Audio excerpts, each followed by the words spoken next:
Vice President Constantino Chiwenga sends a powerful message to Tanzania after deadly elections. Kusangana kwatinoita panapo channel yenyu Magaba News panakuigira news dzinenge dzichiitika munyika yedu yeZimbabwe. Tichingokurudzirana kana uri mutsva, hit the subscribe button nekutena notification bell kuti patroposta any news, any update pana pa YouTube channel yenyu unova uri wekutanga kusangana nenews dzatinenge taisa. Zuva ranhasi tauya takabata nhau yechitiko chinova chiri kutaurika munyika yeZimbabwe mushure mekunge Vice President Constantino Chiwenga vakatumwa navaMnangagwa nezuro kuenda kunomirira nyika yeZimbabwe uko inauguration yaigadzwa president wekuTanzania kunova kune chitiko chekusanzwisisana kwemaelection akaitika kuTanzania. Apo zvakataurwa nevazhinji vachiti ko vipi Chiwenga vabvumirei kuenda kunotumwa kunyika isezvo maelection aya haana kuitwa nemazvo.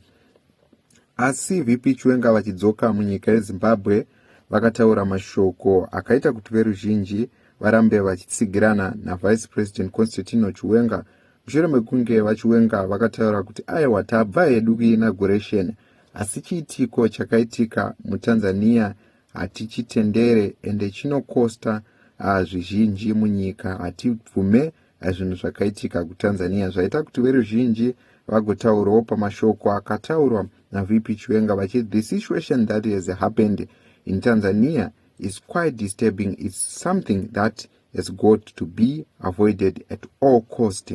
So vanhu vari kutsigira VP Chiwenga vachiti aiwa VP Chiwenga vari kurakidza kuti vari kumira nemacitizen asi chikwata chavanacho padhuze chete ndicho chinozongovavhiringidza mushure mekunge VP Chiwenga vari kuona kuti aiwa maelection akaitwa uku ane kakubiririra kakaitika sezvo kamhoitika munyika yeZimbabwe muna 2023. According to news, Zimbabwe's Vice President Constantino Chiwenga has expressed deep concern over the post-election violence that have aggrieved Tanzania, urging all political actors to prioritize peace, dialogue and national unity. Speaking shortly after attending the inauguration of President Samia Suluhu Hassan in Dodoma, Chiwenga described the unrest as deeply disturbing and called on Tanzania leaders to engage in reconciling for the sake of regional stability.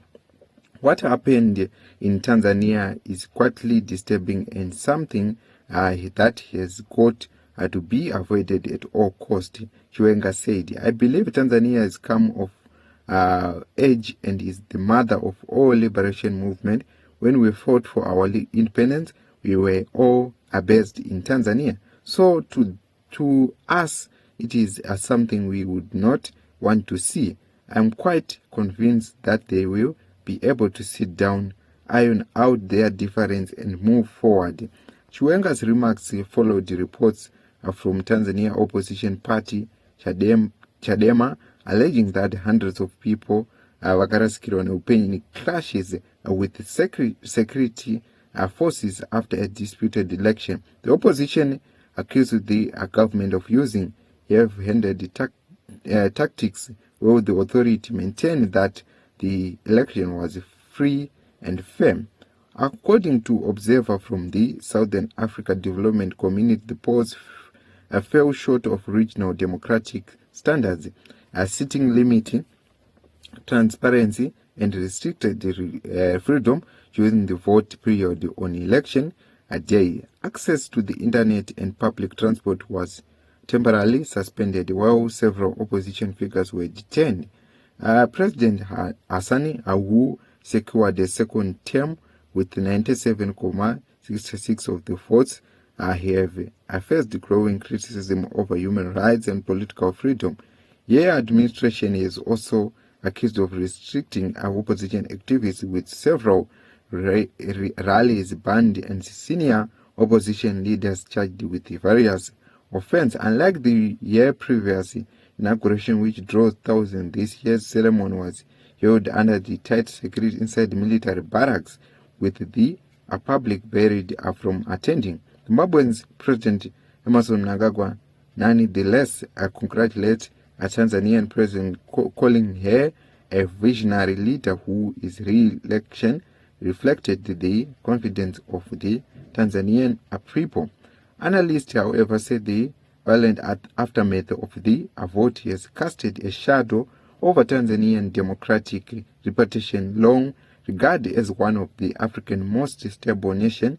They note that Chiwenga's call for calm reflects Zimbabwe's growing concern about maintaining a peace within the region at a time when electoral transition have increasingly defined African politics. Chiwenga's message was clear: African Liberation Movement must now lead in defending peace, democracy and dialogue, not division. Somera Zimbabwe ndo mashoko akataurwa na Vice President Constantino Chiwenga vachisvika vachibva kunyika yeTanzania nezuro. Sezvo veruzhinji vaitaura achiti VP Chiwenga now Mnangagwa is the bird of the same feathers mure Zimbabwe.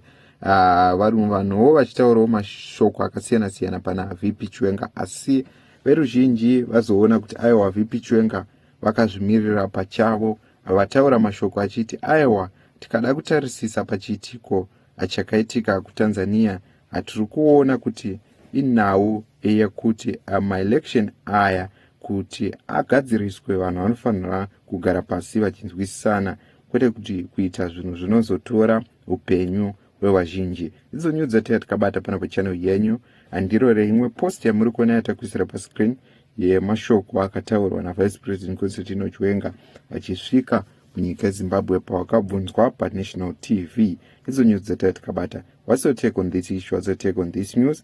Idzo news dzatanga tikabata pana pachannel yenyu Makaba News. Nchiti kana pane vatsva vasati vasubscribe, kindly subscribe and also turn the notification bell.